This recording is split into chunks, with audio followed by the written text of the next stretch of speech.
It's your girl, your guardian angel. It is our day. Well, you're getting this video on our day, which is Sunday. If you have subscribed to this channel or if you're a part of Team Angel's Lupus Journey, you will know that new content, new uploads come every Sunday. So if you're not a part of Team Angel's Lupus Journey, what are you waiting for, sis? What are you waiting for, bro? Make sure you hit the subscribe button. Make sure you turn that post notification bell on. When you turn that on, it will let you know when I have uploaded another video. And just a little bit of a secret for you, you may actually get more videos coming up that are random, not necessarily on the Sunday. So make sure you are subscribed and have your post notification bell turned on so you don't miss anything. There are some good things coming up that I can't wait to share with you all. So stay tuned for those. If you have not already, make sure you're following me on all of my social media platforms. It's Angel's Lupus Journey on Facebook, Angel's Lupus Journey on Instagram, at Angel's Lupus Jour. That's at Angel's Lupus JOUR in all lowercase letters on Twitter. Make sure you're following the blog. It's www.angelslupusjourney.com. And if you would like to email me, please do. My email is angelslupusjourney@yahoo.com. Now, if that was just so much and you didn't get a chance to write it down or you don't know, it's in the description box below. And also it's going to be at the end of the video. I got you covered. So let's get into it. I will not hold you long, or I don't plan to hold you long. I just wanted to come to you. You all know that I love to be transparent. I love to bring you into my life as well as educating you as much as I can. I'm not a doctor. I can only tell you my experiences and what I have seen, what I have been around, but I'm not a doctor. However, I have to be ever so transparent with you guys. And lately, because a videos come out every Sunday, you have been seeing me up and about and moving, makeup on, nice clothes on, that sort of thing. So I had to come to you when I don't have that going on. So literally all week long, this is kind of how I look. My hair is always wrapped up. I am in some sort of pajamas. I take a shower, put back on pajamas, and lay down. I'm actually downstairs laying on the couch. You can see my infamous neck pillow that I have going on. Don't judge me. I know I look bad. I know that nothing I have on matches. I don't care. Don't judge me. I'm at home. You're in my house. I'm joking. But I literally just had to show you the reality of the disease. I don't want you all to see me up and about and believe that that is how everyday life is. It's not. I've told you before that you have to be proactive, that you have to do the things that you have to do necessary to be able to achieve the goals that you have set forth. Or if you have something going on, you have to make sure you're getting enough rest to be able to do those things. So for me, all week I am resting because my weekends are busy. I have choir rehearsal and I have church on Sunday. I know that doesn't seem busy to you, but it is to me. That much choir rehearsal and church on Sunday, those two things in itself, I love, love, love, love, love. However, they tire me out completely. So I recuperate all week. And as you know, the Benlysta shot I give myself every Sunday, and I still deal with some of the side effects from that. So I literally am resting the whole entire week, right? And so I wanted to come to you in a moment where I'm resting and I'm not dolled up. You can see that I'm sick. You can see that underneath my eyes are bags and are dark. You can see the rash on my face. Actually even can see the paleness in my lips right now.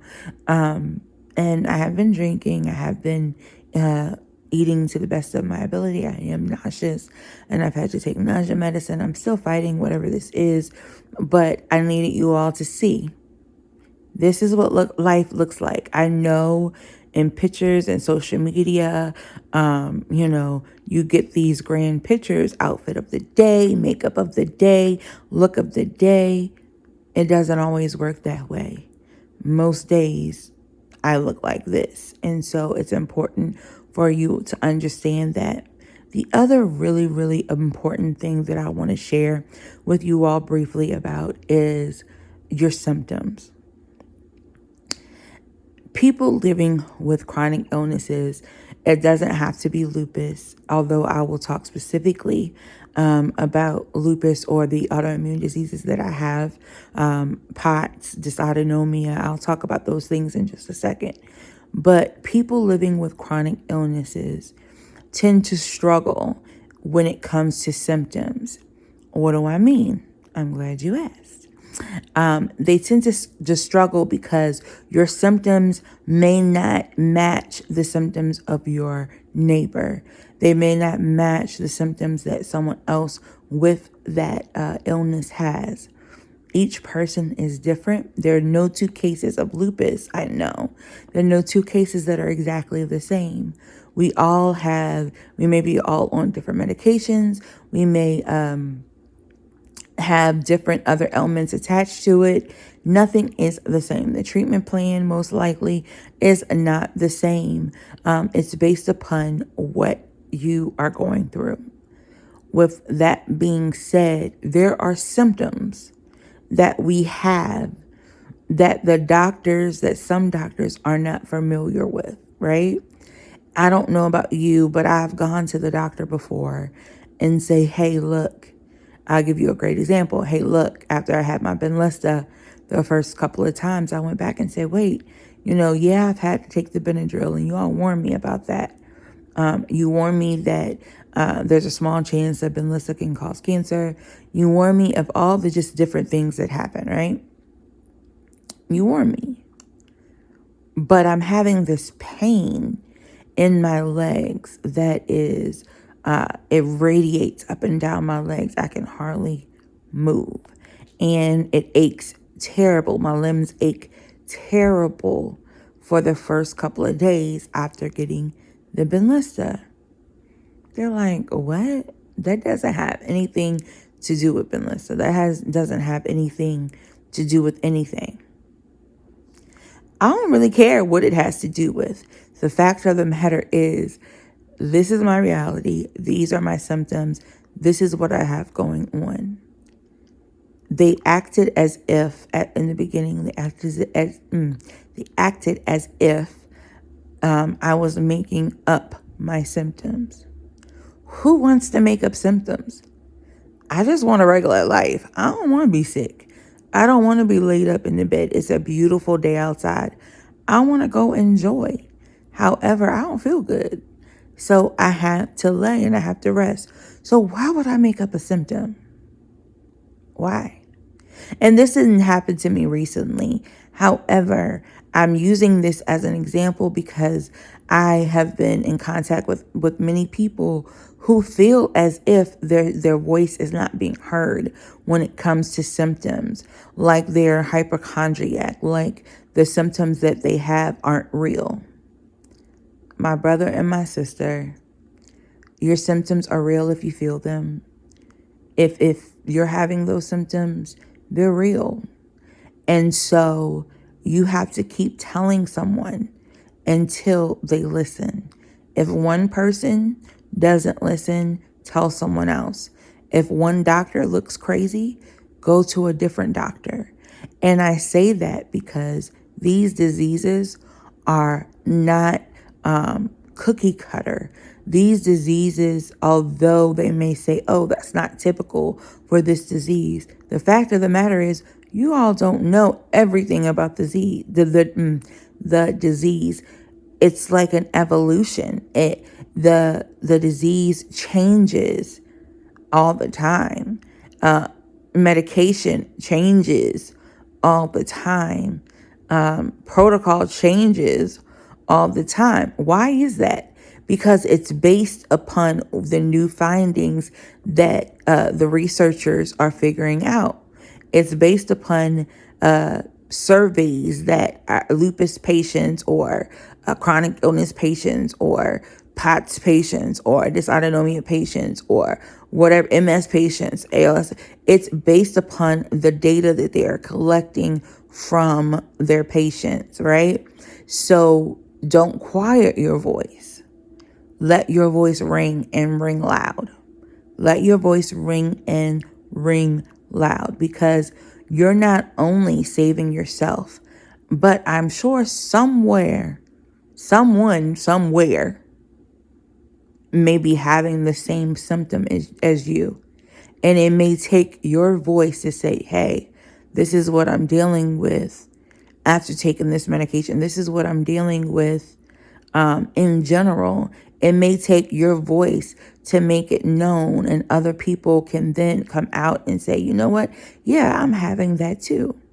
We're so open in our Facebook groups and our and just like our the groups that we are a part of, it may be face-to-face support groups or whatnot. We pretty open about the symptoms that we have there. That's awesome. That's great. I commend you for that. Then you need to use your voice and tell the doctors, tell the researchers, tell the pharmaceutical companies, tell everyone, so that in the long run, we can get a cure. Your voice is helping us get cures for our diseases. Your voice is important. Your symptoms are important to know about. You're not a liar. You're not a hypochondriac. You are a person that is experiencing these symptoms that are real in your life and are prohibiting you from doing whatever it is that you're trying to do. And so we need to know that. Everyone needs to know that, so that they can do something to help us. I know it's a discouraging thing when somebody kind of looks at you and is like, what is she talking about? What is he talking about? This is not in the textbook. This is not what we learned. Well, just like the dictionary has a lot of volumes, so does this textbook on these diseases. One textbook may be obsolete because they found some different symptoms. They found different medications to use, or they realized that a couple of different medications that are working, that are being taken at the same time, are working against each other, causing these symptoms. How did they find this out? Because of our voices. Never let your voice be dimmed from anyone. Don't let your light stop shining. Don't let it dim. Don't let your voice be dimmed. Don't let your voice be turned down. Don't whisper. Speak boldly and proudly. Yell if you have to. It is what it is. Make sure that you are being an advocate for yourself. I say it all the time. You are your biggest advocate. And while you're advocating for yourself, you are advocating for me. You're advocating for everyone else that is dealing with chronic illnesses. Your voice is important. And I thank you for your voice. I thank you for helping me personally. I thank you for helping others who are dealing with chronic illnesses. I just thank you. Without you all, without your voices, we would be stuck in an old place, and we wouldn't have different medications. We wouldn't have, we wouldn't be closer to the cure. It's so important to use your voice. It really is. I am tired. Of course, I told you guys I'm not feeling that good. And the more I look at myself, I'm like, oh, I look awful and I look pale. I'm actually going to try to go to sleep.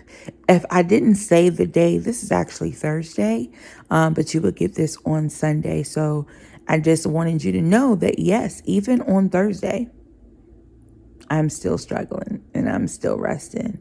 And I have to rest up. I'll rest all day today. I won't go anywhere, and I'll rest all day tomorrow. And I won't go anywhere in hopes that I can make it do what it do this weekend. Be proactive. Take care of yourself. Do what you have to do to be the best you that you can be. Be the best you that you can be, boo.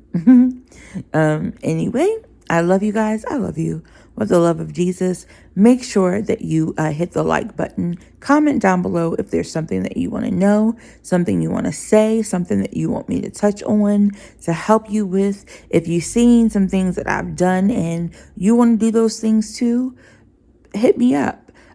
Don't hesitate to ask. I would love to write you back. I would love to talk with you. I would love to help you any way that I can. May your tomorrows be better than your yesterdays. Bye.